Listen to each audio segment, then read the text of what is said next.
Hello friends, welcome back to my YouTube channel. तो friends, आप देख रहे हैं एक थी रानी एक था रावण। तो फ्रेंड्स, आप आगे देखेंगे कि राम पूछता है मयूरा से कि तुम अपने बारे में कुछ बताती क्यों नहीं हो। और मयूरा कहती है राम से कि ऐसा है, आज तुम्हें घर से केशा को निकालना ही पड़ेगा।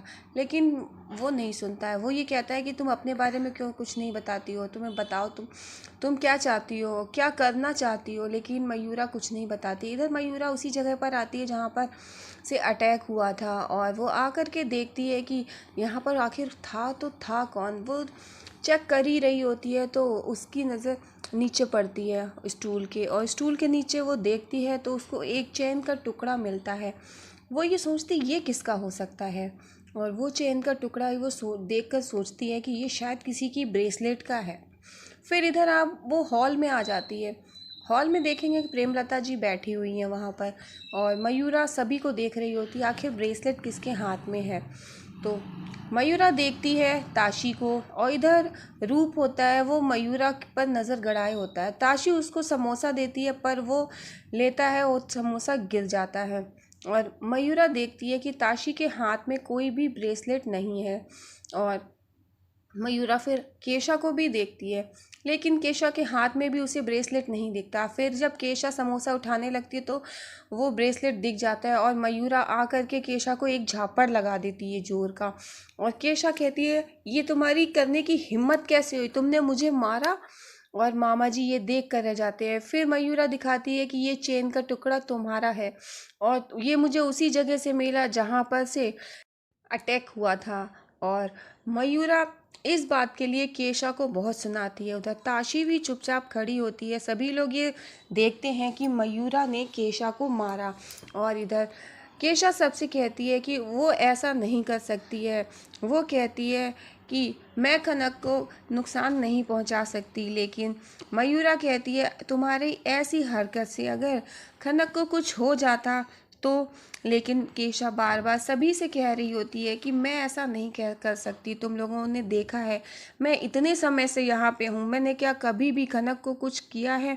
और वहाँ पे जब रिवाज आ जाता है तो केशा सारी बातें रिवाज को बताती है। और वो कहती है देखो, मैं मयूरा के बारे में ये लाई थी सबूत, ये देखो ये तुम्हारी एक्स वाइफ को ढूंढने के लिए गई थी, और बेबी को भी लेके गई थी, वो मोबाइल में दिखाती है। और इधर सभी लोग ये देखने लगते, इतने में मयूरा आ जाती है। वो कहती है तुम ये सब दिखा करके तुम अपनी गलती पर पर्दा नहीं डाल सकती। रिवाज इसको ऐसा है, घर से निकाल दो, ये इस घर में नहीं रह सकती है। तुम्हें पता है खनक को कुछ भी हो सकता था, और इसने वो अटैक किया, इसको क्या ज़रूरत थी वो करने की। और यहाँ पे रूप खड़ा होता है। अब रिवाज मन ही मन सोचता है अगर मैंने केशा को निकाल दिया तो मयूरा के बारे में एक केशा ही है जो पता कर सकती है। लेकिन रूप और बाकी सब यही कहते हैं कि केशा खनक को नुकसान नहीं पहुंचा सकती है। अब रिवाज ये सोचता है कि केशा को मैं कैसे निकालूं। मयूरा कह रही है कि निकालने के लिए, और मैंने अगर नहीं निकाला तो फिर मयूरा गुस्सा करेगी। अब वो केशा के मुंह में नशे वाला रुमाल लगा देता है कि जिसकी स्मेल से केशा बेहोश होने लगती है। और रिवाज देखता है कि केशा बेहोश हो गई है, और फिर उसको एक रूम में वो बंद कर देता है। और मयूरा भी ये सब देख रही होती है। जब केशा को होश आता है तो वो एक स्टोर रूम में होती है। वो चिल्लाती है कि मैं कहाँ हूँ। तो वहाँ पर रिवाज दिखता है। वो रिवाज को समझाती है कि मुझे छोड़ दो, मुझे जाने दो, मैं इस रूम में नहीं रह सकती। तो रिवाज कहता है कि मैं तुम्हें इस घर में भी नहीं रख सकता, तुम्हें जाना होगा। वो केशा रिवाज को बहुत समझाती है। इतने में वहाँ पर मयूरा आ जाती है पानी का जग लेकर।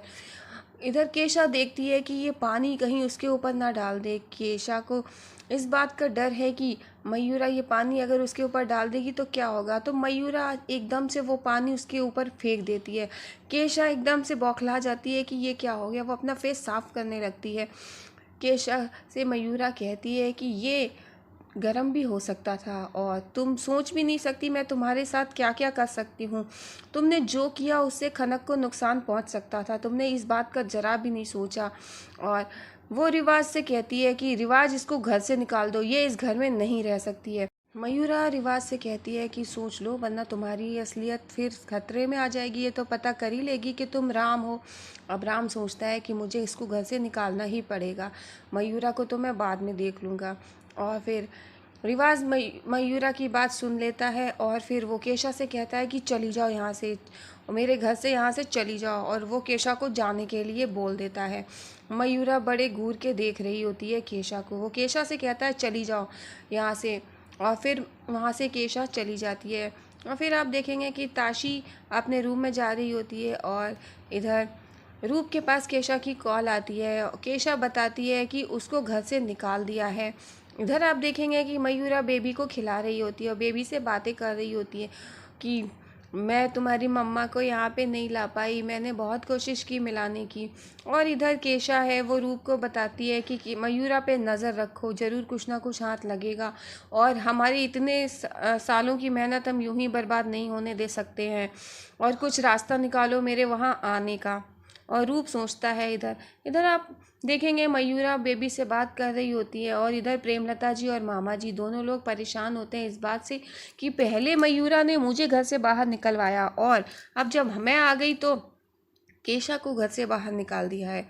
अब वो आखिर चाहती क्या है, हमें इस पर नज़र रखनी होगी। वो आकर के मयूरा के कमरे पे नज़र रखती हैं, जरा सा दरवाज़ा खोल के मयूरा की बातें सुनने की कोशिश कर रही होती है प्रेमलता जी और मामा जी, और लेकिन उन्हें बाहर से कुछ भी सुनाई नहीं पड़ता। इधर मयूरा जिससे भी बात कर रही होती है उसकी बात पूरी हो जाती है। बात पूरी होने के बाद जब वो पीछे पलटती है तो उसे ऐसा लगता है कि शायद कोई था दरवाजे के पास में, और जब वो पलट करके पीछे देखती है तो उसे कोई भी नहीं दिखता। इधर मामा जी और प्रेमलता जी दोनों लोग वहाँ पर खड़े होते हैं, मयूरा की बातें सुन रहे होते हैं, लेकिन मयूरा की बातें कुछ भी उन्हें सुनाई नहीं पड़ रही होती हैं। और इधर प्रेमलता कहती है पता नहीं आज हमारे कानों को क्या हो गया, कुछ सुनाई नहीं पड़ रहा। इधर मयूरा जैसे पीछे पलटती है तो वो दोनों लोग पीछे छुप जाते हैं दरवाजे के, और मयूरा देखती है बाहर निकल के लेकिन उसे कोई भी वहाँ पर नहीं दिखता है। फिर मयूरा अंदर आ जाती है और फिर दोबारा से कॉल करती है। जब वो प्रॉपर्टी के पेपर मिस्टर लालवानी से तैयार करवाने की बात कर रही होती है तो ये बात प्रेमलता जी सुन लेती हैं। इधर फिर मयूरा वहाँ से बात करने के बाद आती है सीक्रेट रूम में, और उस सीक्रेट रूम के पास वो देखती है कि रिवाज की हालत बहुत ख़राब है। और फिर वो रूम के अंदर जाकर देखती है कि रिवाज बेहोशी की हालत में है, और वहाँ से देख करके फिर वो वापस निकल आती है।